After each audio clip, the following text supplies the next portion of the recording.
Morning everybody, and welcome to this week's Tillers Turf Talk. Hope you're all keeping really well. And this morning we're going to have a look at our best selling product, and that is our arena turf.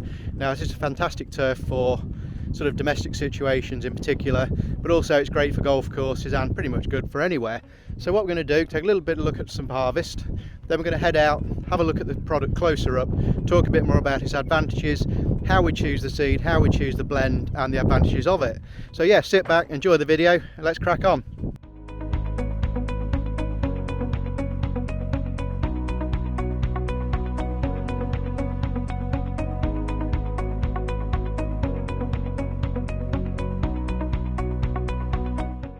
So why do people choose arena?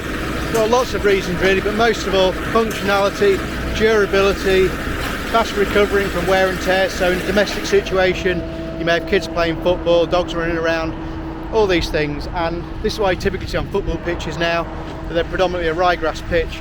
That's so the pitch can recover from all the stud marks, everything else, and be in great condition for the next game. But above all these things, it looks fantastic.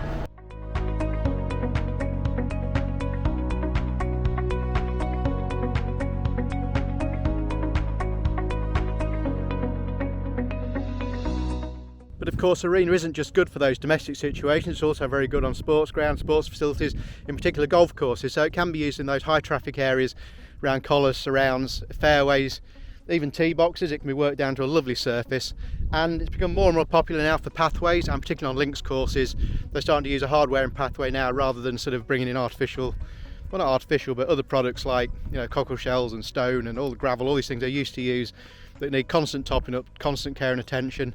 A lot of links courses now moving towards a high rye pathway, so it blends in, it's a lot more natural. And of course, rye isn't the word it used to be. In my early days, ryegrass was a really stalky, you know, very ugly looking plant.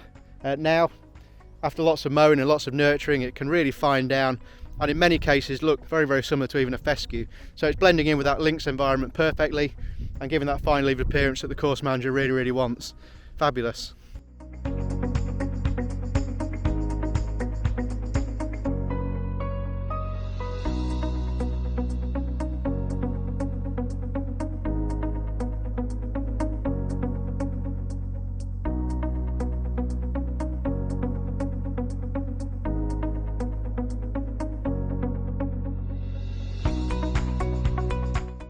We mentioned earlier about all the benefits of using our arena and its durability and recovery and everything else. That all stems down from the seed choice that we put in the mix. So our arena is a mix of perennial dwarf ryegrass, I think 2 varieties, smooth stalk meadowgrass, and also some slender fescue, some strong creeping fescue, and also a little bit of chewings in there. And the fine fescue sort of gives it the binding capability, gives it the strength to lift, but also we know it's a native grass and it's going to be happy in most situations. The smooth stalk meadowgrass is just a broader leaf version of that, as it has a creeping habit, so therefore it will help recovery and sort of help repair any damage that may be caused very, very quickly. Then we have the perennial ryegrass in there, I think 2 different varieties, and this gives a bit of colour, again durability, recovery and strength to the turf, and also gives it a nice green cosmetic, which is what most people want it to look like. Who doesn't like a nice green striped lawn?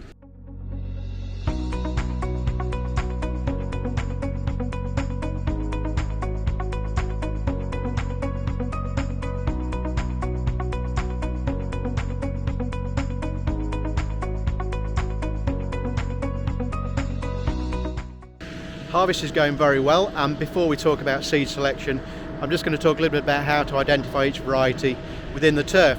So here we have some arena turf, and we've got a very, very fine leaf in there, almost needle-like.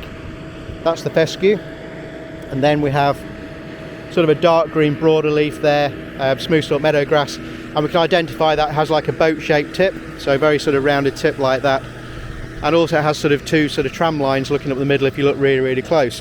Then the ryegrass has a very shiny side. Again, it's a dark green, broader leafed, and it has the shiny side characteristic, and that's the easiest way. Or if you just pull a little tiny bit out, you'll see a little bit of red on the stem, and those are the classic ways to identify your perennial ryegrass.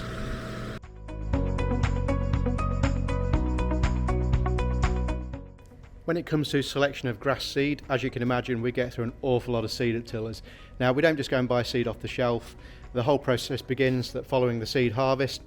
The seed house will come to us, they will come with some certificates of conformity, and these certificates, as much as anything, will highlight the germination success of this turf and also the cleanliness of it. So we're already fighting a big fight with things like annual meadow grass. Last thing we want to do is start sowing it in as well. So we're looking for good clean lots, but also we're looking for germination percentage too. So when you look at grass seed, for instance, there, you know, it all looks the same. Now we don't know whether that's viable, whether it's non-viable or otherwise. So we get people who do independent testing on all these varieties, and you know, we'll come up with a good germination success. So we're looking for 90% and upwards. So that's basically 90 out of 100 seeds that are viable to germinate. So there's no point in us putting a load of seed down if only 10% of it is alive. So there's all that to consider, and like I say, it's all independently tested and non-biased towards any seed company whatsoever. So, but also we'll use the BSPB book, which many people will be familiar with.